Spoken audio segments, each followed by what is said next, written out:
Hi ಸ್ನೇಹಿತರೆ, ನಮಸ್ತೆ. Dhananjaya travels ಅಂತ ಮೆಜೆಸ್ಟಿಕ್ ಅಂತ ಹತ್ಕೊಂಡ್ವಿ. ಇಲ್ಲಿ ತುಂಬ ಜನ ಪರ್ಸನ್ಸ್ ಇದ್ದಾರೆ. ಅಯೋಧ್ಯೆಗೆ ಹೋಗೋರು ಇದ್ದಾರೆ, ಮತ್ತು ಪ್ರಯಾಗ್ ಹೋಗೋರು ಇದ್ದಾರೆ, ಕಾಶಿಗೆ ಹೋಗೋರು ಇದ್ದಾರೆ. ಎಷ್ಟೆಷ್ಟು ಡಿಸ್ಟೆನ್ಸ್ ಇದೆಯೋ ಅಷ್ಟಷ್ಟು ಡಿಸ್ಟೆನ್ಸ್ಗೆ ಇವರು ಚಾರ್ಜನ್ನು ಮಾಡಿದ್ದಾರೆ. ಇವರು ಅಷ್ಟು ಚಾರ್ಜನ್ನು ಕಟ್ಕೊಂಡು ಪ್ಯಾಸೆಂಜರ್ಸ್ ಬಂದಿದ್ದಾರೆ. ಇಲ್ಲೇನು ಪ್ರಾಬ್ಲಮ್ ಆಗಿದೆ ಅಂದರೆ, ಅಯೋಧ್ಯೆಗೆ ಹೋಗೋರನ್ನ, ಕಾಶಿಗೆ ಹೋಗೋರನ್ನ, ಮತ್ತು ಪ್ರಯಾಗ್ ಹೋಗೋರನ್ನ ಎಲ್ಲರನ್ನು ಪ್ರಯಾಗಲ್ಲೇ ಇಳಿಸ್ಬಿಡ್ತಾರಂತೆ. ಆಮೇಲೆ ಅವ್ರು ಎಲ್ಲೆಲ್ಲಿ ಇರಬೇಕು ಅಲ್ಲಿಗೆ ಹೋಗ್ಬೇಕಂತೆ. ಪ್ರಾಬ್ಲಮ್ ಏನಂದರೆ, ಪ್ರಯಾಗಗೆ ಕಡಿಮೆ ಇದೆ ಟಿಕೆಟ್ ರೈಟ್ ಪ್ರೈಸ್. ಅಯೋಧ್ಯೆಗೆ 1,500-2,000 ಜಾಸ್ತಿ ಇದೆ. ಕಾಶಿಗೂ ಅಷ್ಟೇ. ಈಗ ಬಂದಿರೋ ಪ್ಯಾಸೆಂಜರ್ಸ್ನೆಲ್ಲ ಪ್ರಯಾಗಲ್ಲೇ ಇಳಿಸ್ಬಿಡ್ತಾರಂತೆ ಇವರು.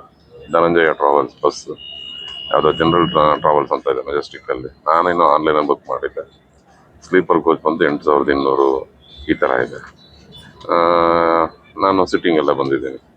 ಸೊ ಹಿಂಗಾಗಿ ಈಗ ಎಲ್ಲ ಪ್ರಯಾಣಿಕರಿಗೆ ತೊಂದರೆ ಆಗ್ತಾ ಇದೆ. ಈಗ ಡ್ರೈವರ್ ಕೇಳಿದ್ರೆ, ಸರ್ ನನಗೆ ಹೇಳಿರೋದು ಪ್ರಯಾಗಲ್ಲಿ ಎಲ್ಲರನ್ನೂ ಡ್ರಾಪ್ ಮಾಡಿ ಬಾ ಅಂತ. ಓಕೆ, ನಿಮ್ದು ಏನಿದ್ರು ಆಫೀಸಿಗೆ ಕಾಲ್ ಮಾಡಿ ಮಾತಾಡ್ಕೊಳ್ಳಿ ಅಂತ ಡ್ರೈವರ್ ಹೇಳ್ತಾ ಇದ್ದಾನೆ. ನನಗೂ ಅದಕ್ಕೂ ಸಂಬಂಧ ಇಲ್ಲ ಅಂತ. ಇಲ್ಲಿ ಪಾಪ ತುಂಬ ಜನ ಹೆಣ್ಮಕ್ಳು ಅಯೋಧ್ಯೆಗೆ ಹೋಗೋರು ಇದ್ದಾರೆ. ತುಂಬ ಟಿಕೆಟ್ ಬೆಲೆ ಜಾಸ್ತಿ ಕೊಟ್ಟು ಅಯೋಧ್ಯೆಗೆ ಟಿಕೆಟ್ ತೊಗೊಂಡಿದ್ದಾರೆ, ಕಾಶಿಗೆ ಟಿಕೆಟ್ ತೊಗೊಂಡಿದ್ದಾರೆ, ಮತ್ತು ಪ್ರಯಾಗೂ ಟಿಕೆಟ್ ತೊಗೊಂಡಿದ್ದಾರೆ. ಇಲ್ಲೇನಾಗ್ತಾ ಇದೆ ಅಂದರೆ, ಎಲ್ಲರನ್ನೂ ಅಲ್ಲೇ ಇಳಿಸ್ಬಿಡ್ತೀನಿ ಅಂತ ಡ್ರೈವರ್ ಹೇಳ್ತಾ ಇದ್ದಾನೆ. ಆಫೀಸಿಗೆ ಕಾಲ್ ಮಾಡಿದ್ರೆ ಟ್ರಾವೆಲ್ಸ್ನವ್ರು ಫೋನ್ಗಳು ತೆಗಿತಾ ಇಲ್ಲ.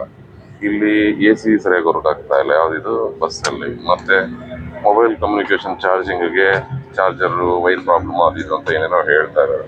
ಸೊ ಈ ರೀತಿ ಎಲ್ಲ ಪ್ರಾಬ್ಲಮ್ ಆಗ್ತಾ ಇದೆ. ನೀವು ಬರೋರು ಯಾರಾದರೂ ಇದ್ದರೆ ದಯಮಾಡಿ ಬಸ್ ಹತ್ತವಾಗಲೇ ಆಫೀಸಲ್ಲಿ ಯಾರು ಟ್ರಾವೆಲ್ಸ್ ಇರ್ತಾರಲ್ಲ ಅವರನ್ನ ಮತ್ತು ಡ್ರೈವರನ್ನ, ನಾವು ಇಲ್ಲಿಗೆ ಟಿಕೆಟ್ ತೊಗೊಂಡಿದ್ದೀವಿ, ನೀವು ಅಲ್ಲಿಗೆ ಡ್ರಾಪ್ ಮಾಡ್ತೀರಾ ಅಂತ ಕನ್ಫರ್ಮ್ ಮಾಡ್ಕೊಂಡು ಬಸ್ ಹತ್ತಿ. ಆಯಿತಾ? ಕನ್ಫರ್ಮ್ ಮಾಡ್ಕೊಂಡು ನೀವು ಬಸ್ಗಳು ಹತ್ತಿ. ನೀವು ಬಸ್ ಹತ್ತಿದ್ರೆ ಟ್ರಾವೆಲ್ಸ್ ಕಂಪ್ನಿಯವ್ರು ಮುಗೀತು, ಬಸ್ ಮೂವ್ ಆಯಿತಾ, ಇನ್ನೇನಿದ್ರು ಡ್ರೈವರ್ದು ಅಂತ ಹೇಳ್ಬಿಡ. ಡ್ರೈವರ್ ಕೇಳಿದ್ರೆ ಏನು ಹೇಳ್ತಾರೆ, ಟ್ರಾವೆಲ್ಸ್ ಅವ್ರ ಹತ್ರ ಕೇಳ್ಬಿಡಿ, ನನಗೆ ಹೇಳಿದ್ರೆ ಪ್ರಯಾಗ್ರಾಜಿಗೆ ಮಾತ್ರ ಅಂತ. ಇಲ್ಲಿ ತುಂಬ ಜನ ಕಷ್ಟಪಡ್ತಾ ಇದ್ದಾರೆ. ನೀವು ಆ ಥರ ಕಷ್ಟಪಡೋದು ಬೇಡ.